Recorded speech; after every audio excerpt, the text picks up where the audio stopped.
2 year lobes కూడా extend అయ్యాయి కాబట్టి తను కమ్మలు పెట్టుకోవడానికి ఇబ్బంది అవుతుందని సర్జరీ చేయించుకోవడానికి వచ్చారు. So it's just a simple earlobe repair surgery అండి. Very minimally invasive. Once surgery అయిన తర్వాత you can use your regular earrings. This is absolutely painless because it is done under local anaesthesia. మీరు చూడొచ్చు patient ఎంత కంఫర్టబుల్గా ఉన్నారో.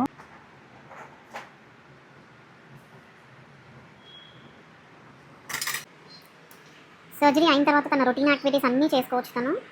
మేము ఒక లైట్ వెయిట్ ఇయర్ రింగ్స్ ఇస్తాము. ఒక 2 వీక్స్ ఆ ఇయర్ రింగ్స్ మెయింటైన్ చేయాలి. బట్ నెక్స్ట్ 3 మంత్స్ కూడా light weight ear rings maintain చేస్తే తనకి కొంచెం సూచరింగ్ అనేది స్ట్రెంథెన్ అవుతుంది. ఆ తర్వాత తనకు కావాల్సిన ఇయర్ రింగ్స్ వాడుకుంటే బాగుంటుంది.